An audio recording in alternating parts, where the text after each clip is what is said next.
Come on, Jamie. Make us proud. I will do. Don't you worry, kid. That's being the intro. Absolutely not. Hello, everyone, and welcome back to episode 144, I believe, of the Knowing... Is that right? Yeah. I think that's right. Of the Knowing Wheel podcast. And we are here once again. I'm introducing this video because my colleague, Matthew, is feeling under the weather, which is a bit rough for him, but we move. And yeah, how are you doing today, Matt? I feel like death, Jamie. It's no other way of describing it to you. I don't know why I got called Matthew for a change, but I'm liking the formality of the show.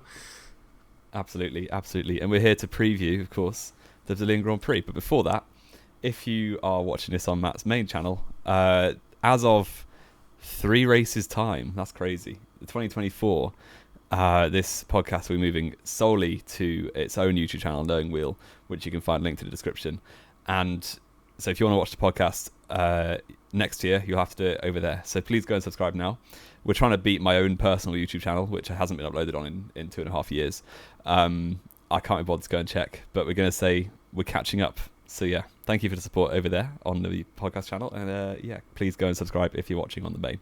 But we will get straight into it. And Brazil this weekend, another sprint race, which we were talking pre-show. We're not hugely fans of the frequency of sprint races towards the end of the season.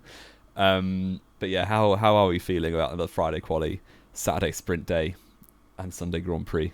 Well, I completely forgot it was Friday qualifying, first of all, again, so thank you for that reminder. There you go. Yeah, I mean, like we said, we spoke about this pre-show. We don't mind. Like, we understand sprint races aren't exactly a necessary evil, but kind of are now in Formula 1. We don't hate them, but can we spread them out a little bit more evenly next year, F1, please? Because 3 and 4 Grand Prix is too much. The podcast can't cope. Especially when it's at the back end of quite a dead season. Yes. It's just like, we can barely be bothered watching Grand Prix at the minute because we know Verstappen's going to win by lap 2. So the fact we've got 3 extra races shoved in there for Verstappen to win, it's like, great. Although Piastri did win the most recent sprint race, didn't he, in Qatar? No, Kota. No, it wasn't. No, Kota. I'm forgetting which is which now. Oh, it's so bad, isn't it? I mean, it is effectively, obviously, because they're 1/3 Grand Prix distance, effectively we've had an extra Grand Prix thrown in inside the space of the last month. So it means we've had 5 Grand Prix in 5 weeks, it feels like, plus all these extra qualifying sessions and all this, that and the other. But yeah, obviously, as Jamie mentioned, the fact that obviously Verstappen won the title at the start of these 3 sprint weekends, it does just feel a little bit like busy work, doesn't it, at the moment? Like, I'm not saying, of course, because don't get me wrong, obviously I still enjoy watching them. But it is kind of that thing of, when I see my grandparents on a Friday, bless them, and they go, they racing this weekend. And last week I went, this weekend we've actually got a normal race. And they were like, wow. And I went, do I really feel that negatively towards them, that I'm happy that we're getting less Formula 1 action for a weekend for a change? I guess it's just a bit mal-manageable, isn't it? But, yeah. And I think the problem you see in places like Kota, for instance, with the sprint race being pretty dead, it not only is it not entertaining in itself, really, it also just ruins the first stint, or arguably the full race distance, because the engineers have a full race, a third race, to work out what they're doing with the full race. So yeah, it's interesting. I do hope they change the format. I feel like they will change the format. I have no idea what they could change it to, but just do something a bit mad. Well, we've discussed it before, haven't we? Sort of this whole sprint race. And the thing is, at the end of the day, it is a gimmick. Like, we all understand it's a gimmick, but Formula 1 don't want it to look like a gimmick. No, not at all. So we're kind of there in this horrible middle ground where, obviously, understandably, the teams are taking it very seriously, as they should be. But it's a gimmick thrown in for entertainment, yet it's not very entertaining, because effectively it ruins the main event, which should be the important bit. I still think they either need to... I reckon absolutely the first way to go with it is it becomes a separate championship. At the end of a season, you have a sprint race champion. Won't obviously count as an official Formula 1 World Championship. Can't have Max having, 5 now already. But... Wouldn't Bottas have won it in 21? I believe so.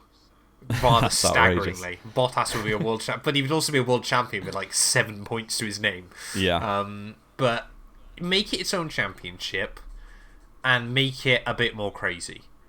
Yeah, I think I like the idea of 1x1 qualifying in championship order. Yeah, in actual championship order. Yeah. Yeah, which only gets screwed over if it starts raining halfway through.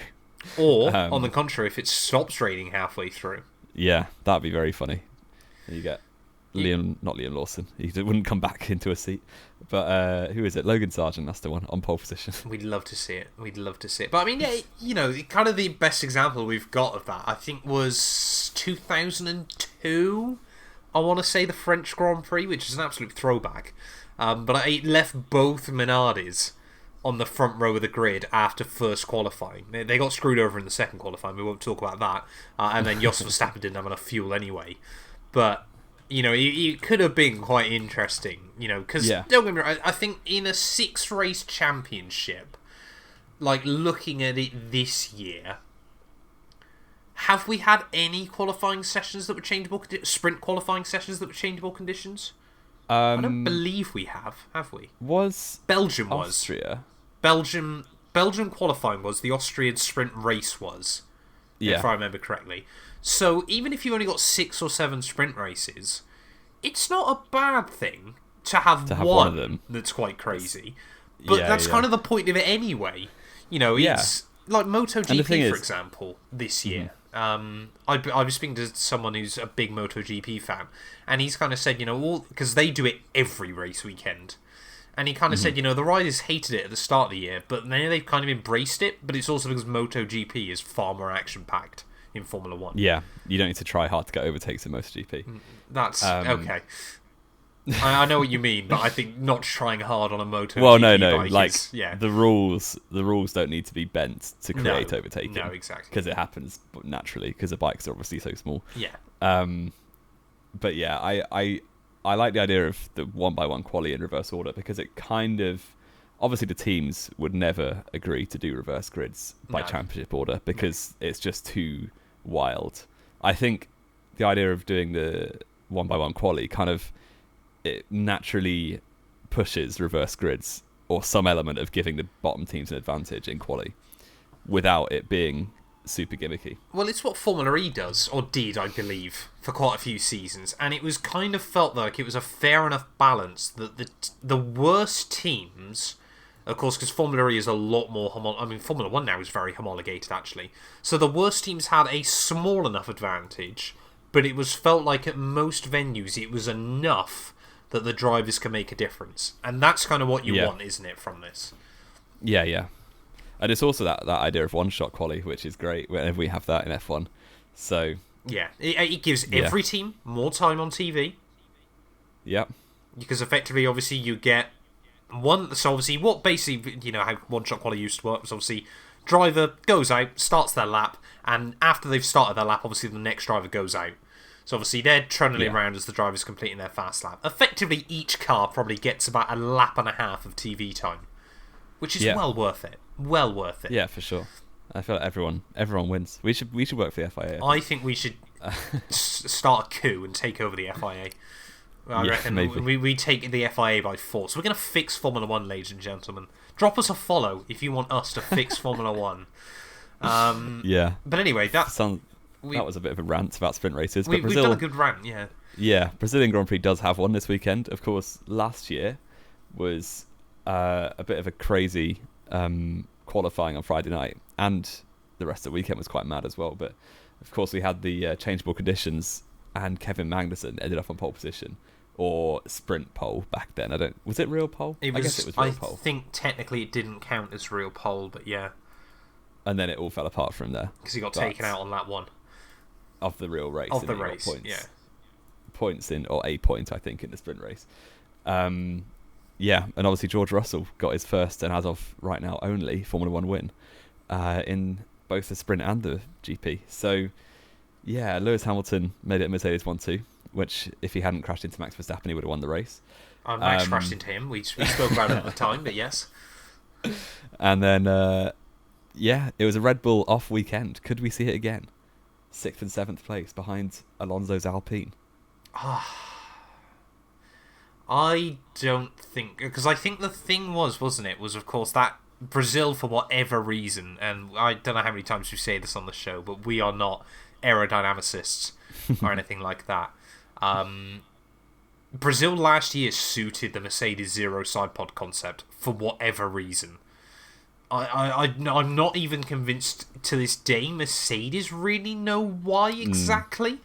Well, they got fooled into that. Exactly. They thought, well, we got a chance now with this package, and obviously it didn't quite work out for them. They don't race it into Lagos every week. So. No, exactly. I'm not convinced. I think Mercedes might be second best, and I think they might be close to Red Bull, but I'm not convinced it'll be close enough. Plus, if I'm not mistaken, 2 fun little stats for you, Jamie. Of course, Brazil is still the only track to have hosted a sprint race every year. It does actually reliably give a decent sprint race so far. Yeah. It's also a track that Max Verstappen has never won at. That's not true. Is he not? I didn't think he's ever... Oh, no, he won in 2019, didn't he? Sorry, ignore me. That's a useless stat then, isn't it? He also would have won in 2018 if Ocon hadn't taken it out. No, he took himself out on Ocon's front end, but yeah. 2019, he mugged off Lewis twice in the race. What, like Lewis in 2021? Well, nice engine. Nice rear wing illegal. Lewis is used to racing with a legal car now, so... Fair enough, okay. Right, okay. Yes. But this, actually, speaking of just how ridiculous Red Bull are, they've only lost 1 race since losing this race last year. Yeah, mad, isn't it? And a sprint race. Which is insane. In the process. And a sprint race. Yeah. They've only lost the Singapore Grand Prix since not winning. And the fact that Ferrari had... Oh, no, Ferrari won in Singapore, didn't they? The fact that Ferrari had 1 win in, 18 months is... Mercedes have had 1 in 2 years. You're mad, isn't it? Absolutely mad. Crazy stuff. But we'll go into a bit of news. Let's talk about the rumours, Jamie. Let's get our clickbait in, ladies and gentlemen. Yes. So, I can't remember the guy's name. Was it... Alberto Fabrega or something, I believe? Yes. Very Mexican-sounding name. Sorry? That's us cancelled. Yeah, thanks, sorry. Jamie. Not going to Mexico anymore. As if I ever was. But, he is a obviously Mexican journalist. Big is he fan Mexican? Of Sergio Perez. I'm pretty I don't actually genuinely believe he's Mexican. Oh dear. Let me keep talking. I'll have a look. Well, regardless, he's either a fan of Perez or Alonso. I'm going to say, just to cover my bases. And he tweeted Spanish. after he is Spanish. Oh, you're so cancelled. Great. He's also listed on Google as a YouTuber, which is quite staggering. Oh really? Wow. Because I know he's on the F1 YouTube channel, but I wouldn't exactly call him a YouTuber. Well, there you go. YouTube personality. Keep digging a hole. Fabrega.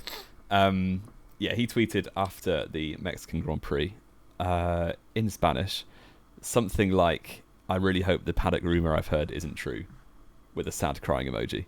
So he obviously hasn't told any more than that, but there's a lot of whispers. Oh dear. Why has Matt just left? Well... He's back. We're good to go. What happened there? Let's just say I was getting a lot of Discord notifications from somewhere else, so I quit Discord and forgot we were on it. Well, that's a disaster. Oopsie daisy. Carry on with your point. Sorry, Jamie. I will carry on. Matt just left Discord if you didn't hear the notification in my ears. So there's a lot of rumours flying around the Twitter and the F1 paddock at the minute. Some of these include Lawrence Stroll to sell Aston Martin, which seems the most reasonable to me out of any of the rumours. Actually, no, it doesn't. The most reasonable one is Ricciardo, after a very strong race in Mexico, could be going to Red Bull Racing for next season, which we kind of have known since Hungary. With Perez doing very badly, of course. The most wild one, which would be very funny, is kind of encapsulated with the Stroll saying Aston Martin and Alonso becoming frustrated with Aston Martin. Could Alonso go to Red Bull? The super team, Max and Alonso. I can't help but feel this would be a fantastic podcast to do 3 years from now of how Fernando Alonso killed Red Bull and Max Verstappen from the inside. Alonso has such a tendency, because don't get me wrong, Christian Horner has always had a bit of a man crush on Fernando Alonso. It's been clear, and there's been time and time again where they've had conversations, I think it was 2012, there were talks about him replacing Mark Webber. They tried to get him in. 2008, they tried to get him there as well. I can't help but feel that if I was Max Verstappen and I kind of rule that roost, one of two things would happen. Either Alonso would expose just how one-sided that team really is in terms of how much support is given to Max over any other driver, and whether there's something else behind the scenes of maybe, they get a slightly better engine, or this, that, or the other. Not saying it's definitely true, but I feel like the only way we'd find that out is if it was Alonso that went there. Because let's be fair, he would not keep quiet if he felt he was at any kind of a disadvantage to a teammate. Or, as we've mentioned before, of course, Verstappen, we still have this little thing that Alonso said all those years ago about Sebastian Vettel. Can he do it at a Ferrari? Can he do it at a McLaren or a Mercedes? This, that, and the other. Could Alonso potentially be a bit of a threat to Max? Which seems alarming because he's in his early 40s. But could it happen? I mean, I think the media would say it could happen, since at the start of the season they were saying Perez could be a threat to Max. So I would love to see it, just to see what happened. I think it would be the downfall of Red Bull, or Max Verstappen, or both. I do think Alonso would, say in a 20-race season, obviously there's more than that, but I think if Verstappen is winning 10 races, Alonso is probably winning 5. I think he would be that close. I think Max would edge it, but Alonso is obviously way better than Perez, in my opinion. I think Alonso would certainly win races. I think Verstappen would just about win the title. But then, equally, Verstappen's never had to deal with a difficult teammate. So if Alonso obviously has a number of times, so Alonso might have that mental advantage of Max says he's really unflustered, says nothing gets to him, but I don't think any of us believe that, though. We saw in 21 it kind of does. He just got away with it a little bit at the end. A little bit. He got completely carried over the finish line. Well, Lewis shouldn't have crashed him out in Silverstone, should he? So right, okay, and Max shouldn't have crashed Lewis out of Monza. Lewis should have left space. I'll behave. But even so, I think Alonso in a title battle against your teammate obviously has that experience of doing it in 07 and doing it in, was that it? I guess. I believe so, yeah. I guess 05 at the first race, Fisichella won. So I'll behave.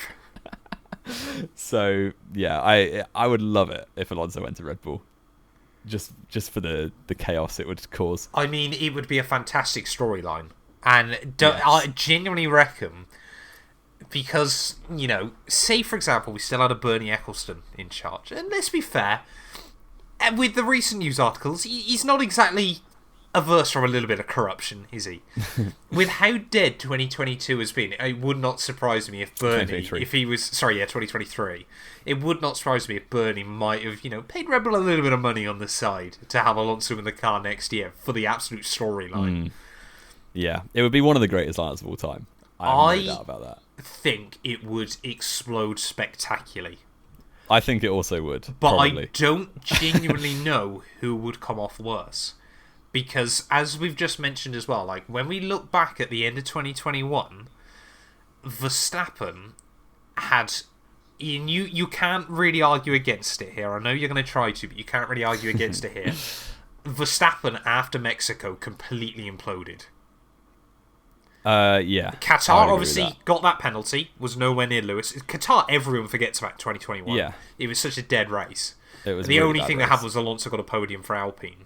Yeah. Brazil, he completely imploded. Yeah, that was shocking. It was a disastrous drive by Max in the end. Obviously, yes, Lewis had the extra power and all this, that, and the other. Yeah. But Max was choking. He was fighting a losing battle against that. He was fighting an uphill battle, and he was fighting it badly, not strategically. Qatar, say what you Saudi want Arabia. about... Saudi Arabia. Say what you want about the brake check, whether Lewis should have got round him or not. Max had completely lost his head. He threw it away on Saturday, was given an absolute lifeline on Sunday because of the red flag, should never have been in that position in the first place, and then spent the rest of the afternoon trying to take Lewis out. He'd completely lost his cool. Abu Dhabi, he had no answer for him. Safety car completely saved him. We can both agree on that. And, not saying Max shouldn't have won that race, because he did exactly what he was always going to. He's a Formula 1 driver at the end of the day. If you're given the chance to get a cheap win, you take it. You're a racing driver. That's completely fine. Whenever we talk about the end of 2021, Abu Dhabi specifically, I don't hold anything against Max, because he did what any driver would do. He did nothing wrong, yeah. It was the whole, force behind him that, of course, No, I agree with that. But Max obviously deserved that title, in my mind. They both did. They both deserve that title. And if you look at those last four races, Max was not driving. You can tell. For how much he likes to talk about how he doesn't get flustered and this, that, and the other, he, with 10 laps to go of Abu Dhabi, was a beaten man. You cannot argue against it. And I do think Alonso has the potential to potentially get that out of him. Alonso has that potential, exactly. Not that it will happen, because it's all pie in the sky. Alonso but it would be great. Would have that potential to... Max might win a few races early on. Alonso beats him a couple of times. They have an incident. Alonso says this, that, or the other in the media. Adrian Newey sides Alonso's way once, or Christian Horner sides Alonso's way once. Max goes for an optimistic move somewhere. They collide again. Team momentum starts shifting. It would be a fantastic storyline. But it's not going to happen. Third title after 17 years. That'd be great. Yeah, well, they implode and Lewis takes it from both of them, like 07. George would, but yeah. Oh, behave. Where's George in the championship? Sorry, 9th? Yeah. All right. Something like that. He's something like that, isn't he? Crazy. But we'll move on from Alonso. And, well, actually, not really. We'll go to his teammate just across the stable, Lance Stroll. If his dad, Lawrence, sells Aston Martin to whoever is the highest bidder... Saudi Arabia, isn't it? Yeah. Who do they keep Stroll? Simply is what I want to ask. So, Lance Stroll. I've been thinking about this a little bit over the last couple of days. It would not surprise me if, in this Saudi Wealth Fund contract, if obviously it goes to them, whether there was something put in that Stroll retains his seat for 2024. However, I believe as soon as 2024 is up, he'd be out the door, and if this did happen, I would argue that next season would be Stroll's worst ever season in Formula 1.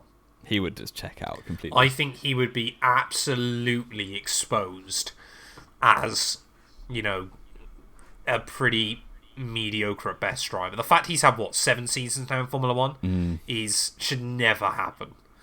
People go, oh, but he's had a pole position, or he's done this, that, and the other. Not good enough. That Racing Point in 2020, Max would have won the title. No, he wouldn't have. He would have won more than one race. Yeah, exactly. Yeah. Yeah. But I don't know. Obviously, we think Tsunoda's earmarked for that seat. But, of course, would the Saudi Wealth Fund then change the Honda deal? I don't think so. Where are they going to get an engine from? Mercedes? They can get an engine from wherever they like. They're going to be paying any money they ever wanted to. I don't know if it falls under the budget cap, actually, engine contracts. I don't believe so. Otherwise, teams would be given a ridiculous advantage for not having to buy an engine off someone else. Yeah, it probably doesn't, actually. But I think that's set in stone, so it'd be quite hard to worm out of now. So Saudi money, mate. Saudi money is nothing. Yeah. It's true. They just bought a World Cup in 34. So, yeah. I don't know. Stroll, his attitude to the media and F1 generally is shambolic at the minute. So, I don't know. I kind of think he knows something about maybe his dad selling the team. Time's ticking, Sir Lance. Ricciardo to Red Bull, we've kind of spoke about last week in the podcast. That's the one that's going to happen. Yeah, I think that's probably the most likely one, which is a shame. I think if Perez finishes second in the championship, he'll keep it. I think if Lewis beats Perez, he won't. I think Perez might keep that seat anyway into the new year. Ricciardo has one good race early on, not quite like a Gasly fourth in Bahrain a couple of years ago or something like that. They'll be looking for one excuse early next year to swap him over ASAP, and I can't imagine Perez would go to AlphaTauri. No, same. I kind of think they would just do it. If they wanted to do that, they'd do it over the winter, though, just to give Ricciardo a chance to bed in at Red Bull again. There's probably a big payout on Perez's contract that he starts next year. That probably diminishes massively after he's stepped foot in that car for one Grand Prix. But if Red Bull, do they need the money? I don't know. We shall move on. I'm not convinced it's about whether they need the money. It's about whether they'd give Checo the money. Might be the bigger issue. Because let's be fair, Ricciardo isn't going to beat Max. He just isn't. But he's fantastic. The way I see this going is either he sits there as the number 2 for 4 or 5 more years and then calls it quits. Had to finish a runner-up in a couple of seasons. 2026 race come around and he absolutely gets the floor wiped with him by other teams. Yeah. Or he goes back to Red Bull next year, has a pretty disappointing campaign, and then retires for good. Potentially. Yeah. It's a little bit up in the air. I think, they don't really want... Obviously, Lando Norris is going to get that seat at some point in his career. Of that, I have no doubt. But, yeah, what it's kind of like a stopgap. Good? If McLaren come good, then maybe they've just got their new wind tunnels finished. But I just feel like McLaren are very oscillatory. They just do the same thing every year. Turn up with a shocking car, make it really good, and then forget to build the next year's car. In the last couple of years, let's be fair, they've been a pretty dominant team throughout Formula 1. They've always got back to the top prior to now. Yeah, I guess so. We could see. We shall see. But, yeah. Ricciardo, to me, does feel like a stopgap. He won't do any more than Perez is doing, but he might just accept it more. Yeah, he might sell more shirts, I think, is the big thing, isn't it? Yes. Yeah. We'll move on to just a quick question. Do we think Verstappen is going to win the rest of the races? Well, we got Brazil, Vegas, and Abu Dhabi, plus Brazil sprint. I guess if I say yes, that means I've got to lock it in as my predictions for the next 3 weeks. I think he will. I get this weird feeling. I was talking about pre-show to Matt. I just think Vegas is going to be an absolute farce, and it'll be insanely good. Scripted good. Scripted good. It'll be like Saudi 21. Are we going to go on a limb now and say 2 weeks before the race is even being hosted, there's going to be a red flag inside the last 10 laps? There'll be a red flag at some point in the race. No, but wait, are we talking script? Are we talking script here, Jamie? I think they'll look for any excuse. I don't want to say they'll blow up a car. But I don't think they'll blow up a car. I think that's quite risky. That someone will throw like a banana skin on track or something, and then they'll call a red flag out. I'm going to go out on a limb now. We're going to take Formula 1 corruption on. There is going to be a red flag inside the last 13 laps of the Las Vegas Grand Prix. Get it clipped, ladies and gentlemen. Vegas will be insane. I think I just get the feeling it'll be like Jeddah 21, where there's just absolute carnage and chaos, and it could be race of the season. It doesn't quite invite the same carnage and chaos that Jeddah does, though. I think that's... Have you ever driven the track on the F1 game? I actually haven't. I haven't had a game since then. It's not a particularly technical track in the same way, as in most of the corners are very low speed. So it's harder to have really high speed incidents, which is kind of what Jeddah 21 Jeddah's basically set up for, is having a 190 mile an hour horror crash into every year. Into a concrete wall. They were pretty good with the walls, to be fair, around most of the track. It was just Mick found places to crash that no one else could. Yeah, it's true. Yes, I think that's... I think Max won't win in Vegas, but he will win the others. Interesting. That's my call. So we'll get back to Brazil, and I'm going to ask you your quiz question for today. Oh no, I'm not well enough for a quiz, Jamie. You're not well enough at all. Brazil, as a nation, has the third most wins in Formula 1. It does. It has less than Lewis Hamilton, though, I believe. It does have less than Lewis Hamilton. Which is mad. 101 to 103. So, yes, I'm going to ask you... we're going to widen the parameters a little bit and talk about South America as a continent. Oh, no. But you have to name me all of the winners from South America. Well, I'm not going to time you. Before you start, I was going to say, Helmut Marko would say Sergio Perez right now. But that's not true. You're not going to time me. Actually, no, I will time you. How many answers are there? There are 1, 2, 3, 4, 5. There's 6 from Brazil. Okay. There's 3 from Argentina. Oh God. There is, and 1 from a different 2 nations, which I won't say because they're easy. You've got a minute and a half. Okay. 1 each from another 2 nations. The start now. Senna, a minute and a half. Piqué, Fittipaldi, Barrichello, Massa, and last Brazilian winner. We'll go back to that. Juan Manuel Fangio. Yep. There was 1 from South America. I've got 6 straight out the gate, really strong. Yeah. Brazilian winners in Formula 1. So you got 1 Brazilian left. Yeah. And he only has 1 race win. Yeah, I know. It's a real... And was it 90s or early 2000s? No. No, okay. I'm not getting that. Is it more recent than then? The rest of these, there's 1... I guess there's 2 in this millennium. In this millennium? Not Brazil, you've got whole South America. Yeah, I'm trying to think. Who else has raced from South America recently? Oh, I'm going to kick myself for this, aren't I? You actually are. You've got 30 seconds left. I'll give you the name. Oh, Pastor Maldonado. Oh, yeah. I'll take him straight off the bat. Give me the nation of the other one. Colombia. Wait, it was Juan Pablo Montoya, of course. Yes, and then 2 Argentinians and a Brazilian left. You will know at least 2 of them. Yeah, I know I will. That's what's annoying me. You got 7 seconds. It's not Reutemann, is it? Yes, it is Reutemann. No, 12 race wins. Oh, your time's up. Okay. He was the Argentine, but yes, it was. Well done. You got almost all of them. I'll take the other 2. They're quite hard. The only reason I know one of them is because the circuit's Can you named after give him. me the Jose Carlos Pache or Pedro Rodriguez? Yeah. He's Mexican. Yeah, he is Mexican. So you did I am do Helmut Marko. Yeah, apparently. You've actually, to be fair, we've both been a Helmut Marko today. You said a Spanish guy is Mexican. Yes, it's true. So Carlos Pache was the last Brazilian. Yeah. And the other one I think is 50s Argentine. So Jose Froilan Gonzalez. Oh yeah, he was really fat, wasn't he? I believe. If you have a look at him, I swear, if I'm thinking 2 of race wins. Froilan Gonzalez, he was like a proper British shithouse. Exactly, yeah. He raced for fun and then had a Big Mac on the way home afterwards. 2 wins, 15 podiums in 26 entries. That's not bad. I'm so sorry, Jose Froilan Gonzalez. Yeah, I mean, he's dead, so... Okay. He won't mind. His family might. Perhaps if we've got any of the Jose Gonzalez's are big fans of the podcast, then I do apologise. Who knows? I think we've got predictions to do. I think we do.